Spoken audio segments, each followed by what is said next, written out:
Ukraine పై 2022లో Russia దురాక్రమణకు దిగింది. కేవలం రోజుల వ్యవధిలోనే తన కాళ్ల వద్దకు వచ్చి చేరుతుందని పుతిన్ భావించారు. కానీ అదంత తేలికైన విషయం కాదని ఆయన గుర్తించే లోపే 3 ఏళ్లు గడిచిపోయాయి.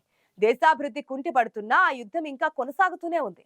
ఇంత ఖర్చు చేసినా, ఇన్ని వేల మందిని కోల్పోయినా రష్యా ఇప్పటికీ తన లక్ష్యం సాధించలేకపోయింది. చివరకు ఆయుధాల కోసం చైనాపై, సైనికుల కోసం నార్త్ కొరియా పైన ఆధారపడడం అనివార్యమైంది. ఈ మధ్య కాలంలో యుక్రెయిన్ మరొక అడుగు ముందుకేసి నేరుగా రష్యాపైనే దాడి చేయడం మొదలుపెట్టింది. ఇటీవల యుక్రెయిన్ డ్రోన్ దాడులు రష్యాను ఉక్కిరిబిక్కిరి చేశాయి.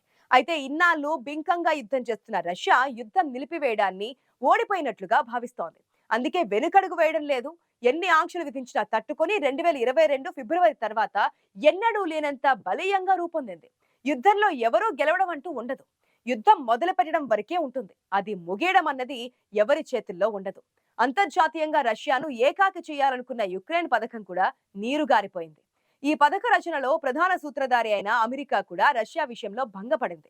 ఎలాగోలా రష్యాతో ఒప్పందం చేసుకోవాలని అగ్రరాజ్యం అమెరికా ఎన్ని ప్రయత్నాలు చేస్తున్నా ఫలితం లేకుండా పోతోంది. దీంతో ఇన్నాళ్లు ప్రపంచానికి పెద్దన్న పాత్ర పోషిస్తూ యూరోపియన్ యూనియన్ భద్రత మీద, యుక్రెయిన్ సార్వభౌమాధికత మీద చేస్తున్న వ్యయం తగ్గించుకోవాలని అమెరికా భావిస్తోంది. యుద్ధం ద్వారా కాకుండా దౌత్యంతోనే ఈ ఊబి నుంచి బయటపడాలనుకుంటోంది. కానీ అది కూడా సాధ్యం కావడం లేదు. అయినా వార్ స్టాపర్ గా, మీడియేటర్ గా ప్రచారంలో ఉన్న డొనాల్డ్ ట్రంప్ ప్రయత్నాలు ఫలించడం లేదు.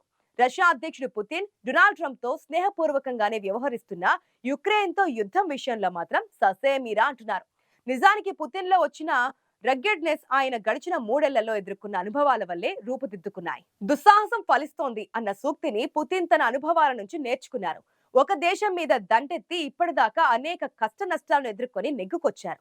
మరింత యుక్రెయిన్ భూభాగంపై పట్టు సాధించడం కోసం తన విదేశాంగ విధానం ఎలా ఉండాలన్నది నిర్ణయించుకున్నారు పుతిన్.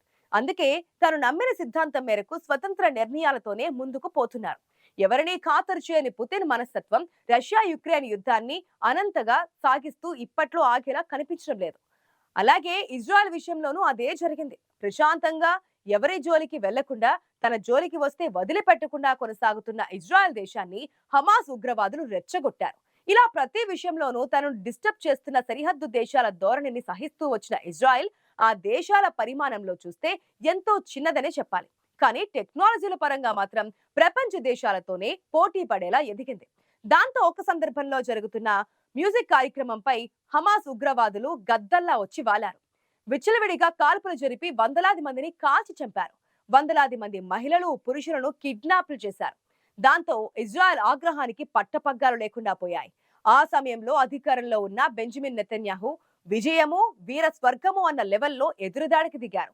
ఆయనతో పాటు ఇజ్రాయెల్ ప్రజలు కూడా వెంట నిలిచారు.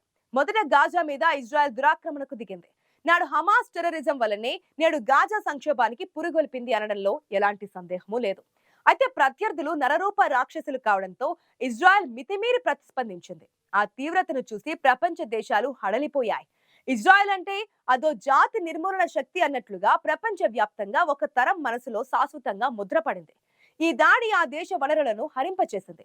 పొరుగున ఉన్న అరబ్ దేశాలతో సాధారణ సంబంధాలు తుడిచిపెట్టుకుపోయాయి. ఇజ్రాయెల్ దీర్ఘకాలిక భద్రత కూడా ప్రమాదంలో పడినట్లేనని చెబుతున్నారు. కానీ ఎక్కడా ఇజ్రాయెల్ ఏం ఓడలేదు. ఆ దేశపు దూరదృష్టి లేని వ్యూహకర్తల కోణం నుంచి చూస్తే హమాస్ నాయకత్వాన్ని తుదముట్టించడంతో పాటు వారి సైనిక స్థావరాలను ధ్వంసం చేసిన ఇజ్రాయెల్ ఈ పోరులో విజయమే సాధించింది. హెజ్బుల్లా నాయకత్వాన్ని, సైనిక సదుపాయాలను నిర్మూలించి లెబనాన్ పాలనలో మార్పు తెచ్చింది. సిరియా ప్రభుత్వం మార్పుకు పరోక్షంగా దోహదపడింది. నెతన్యాహు తన దూకుడును ఇలాగే ముందుకు సాగిస్తూ పనిగా ఇరాన్ మీద కూడా దాడి చేశారంటే అందులో ఆశ్చర్యపోయేదేం లేదు. చాలా కాలంగా ఇజ్రాయెల్ ఎదుర్కొంటున్న సమస్యలు, అనుభవాలు ఆయనను అలా తీర్చిదిద్దాయి. మరి పుతిన్ నేర్చుకున్నట్లే నెతన్యాహు కూడా ఆయన అనుభవాల నుంచే పాఠాలు నేర్చుకున్నారు. ఆ పాఠమే దుస్సాహసం ఫలిస్తోంది. దాంతో ఎవరిని లెక్క చేయని మొండి ధైర్యం ఆవహించింది. అంతర్జాతీయ న్యాయ సూత్రాలను అన్నింటినీ నెతన్యాహు ఉల్లంఘించారు. యుద్ధ ఖైదీ అభియోగం మోపి అరెస్ట్ చేయాలన్న ఇంటర్నేషనల్ వారెంట్ ను సైతం ఆయన పట్టించుకోలేదు.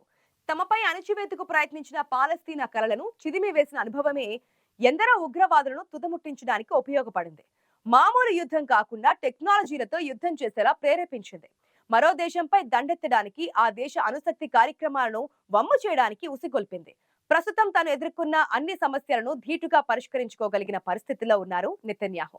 పెద్ద పెద్ద దేశాలు సైతం నెతన్యాహును ఎదుర్కోవడానికి ముందు ఆలోచించాల్సిన పరిస్థితిని ఆయనే స్వయంగా కల్పించుకున్నారు. ఇవన్నీ ఆయన తన గతకాలపు అనుభవాల నుంచే నేర్చుకున్నారని అంటే అతిశయోక్తి కాదేమో. నెతన్యాహుకు మన దేశ ప్రధానికి మంచి మిత్రత్వం ఉంది. అలాగే రెండు దేశాల మధ్య ద్వైపాక్షిక సంబంధాలు, టెక్నాలజీ షేరింగ్లు కూడా ఉన్నాయి. ప్రపంచంలోని మన మిత్ర దేశాలలో రష్యా తరువాత ఇప్పుడు ఇజ్రాయెల్ వచ్చి చేరింది. మనతో అన్ని కాలాలలో మిత్రుడిగా ఉంటారన్న నమ్మకాన్ని నెలకొల్పారు బెంజమిన్ నెతన్యాహు. ఇకపోతే డ్రాగన్ కంట్రీ చైనా గురించి చెప్పుకోవాలి. ఎందుకంటే ప్రపంచమంతా చైనాను ద్వేషిస్తోంది. అగ్రరాజ్యం అమెరికా అయితే చైనా అంటే మండిపడుతోంది. కానీ చైనా వస్తువులు లేందే పూట గడవని పరిస్థితి ఉంటుంది. ప్రపంచవ్యాప్తంగా చైనా వస్తువులు, ముడి సరుకులు లేందే ఏ పని కాదు. అలాంటి పారిశ్రామిక అభివృద్ధిని సాధించిన చైనా తన దేశం ఎదుర్కొనే సమస్యల నుంచి బయటపడేందుకు నిరంతరం స్ట్రగుల్ అవుతోంది. తను తీసుకునే అనేక నిర్ణయాలు వివాదాస్పదంగా ఉంటాయి. వీగర్ల స్వయం ప్రతిపత్తి ప్రాంతమైన షింజియాంగ్ ను జైలుగా మార్చేసింది చైనా. అందుకు తనకుండే కారణాలు తనకున్నాయి. టిబెట్ లో జనాభా స్వభావాలను మార్చింది. హాంకాంగ్ ను హస్తగతం చేసుకుని రెండు వ్యవస్థల విధానాన్ని అమలు చేస్తామన్న చట్టబద్ధ హామీని విస్మరించింది. అటు సౌత్ చైనా సముద్రంలోని ద్వీపాలను సైనిక స్థావరంగా చేసుకుంది. తన సరిహద్దుల వెలుపల తైవాన్ తో పాటు ఇతర తూర్పు ఆసియా దేశాల్లో పరోక్ష అధికారం చలాయిస్తోంది. ఇవేవి కూడా ప్రత్యక్ష ఆక్రమణలు కాకపోవచ్చు, కానీ ఇవన్నీ కలిపి చూస్తే తన ఆధిపత్యాన్ని క్రమంగా పెంచుకుంటూ పోయి చివరకు పూర్తిగా కబలింపు చేస్తుందన్నట్లుగానే కనిపిస్తోంది. ఈ చర్యలతో ప్రపంచ వ్యాప్తంగా చైనా ప్రతిష్ట మసకబారింది. చైనా ప్రాబల్యాన్ని అడ్డుకునేందుకు వీలుగా పలు దేశాలు కూటములుగా జట్లు కట్టేందుకు చైనా వస్తు సరఫరాలకు ప్రత్యామ్నాయాలను వెతుక్కునే పరిస్థితికి దారితీసింది. అయినా చైనా ఎక్కడా ఓడలేదు. వాస్తవానికి తన ఆక్రమణలు అన్నింటినీ న్యూ నార్మల్ గా మార్చేయగలిగింది. సాగర జలాల్లో తన అధికార ప్రదర్శనను కొనసాగించాలని లేదా తైవాన్ ను ఆక్రమించుకోగలనని అంటే ఆశ్చర్యపడేదేం లేదు. జిన్పింగ్ అనుకుంటే అది జరిగి తీరుతోంది. దీని వెనుక ఒక మనిషిని, అతని అనుభవాలు రూపుదిద్దుతాయి అనే సిద్ధాంతం ఉంటుంది. పుతిన్, నెతన్యాహుల మాదిరిగానే షీ జిన్పింగ్ కూడా అనుభవాల నుంచి పాఠం నేర్చుకున్నారు. దుస్సాహసం ఫలిస్తుంది అన్న ఆ పాఠమే ఆయనను చైనా సుప్రీం లీడర్ గా మార్చేసింది.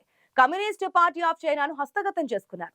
దేశానికి శాశ్వత అధ్యక్షుడిగా ప్రకటించుకున్నారు. ప్రత్యర్థులను అణచివేయడానికి అవినీతి వ్యతిరేక ఉద్యమాలను ఉపయోగించుకున్నారు. ఇది కూడా ఒక రకంగా చైనా చేస్తున్న యుద్ధం లాంటిదే. ఈ యుద్ధంలో జిన్పింగ్ విజయమే సాధించడం ఇక్కడ గమనించాల్సిన విషయం అంటున్నారు విశ్లేషకులు.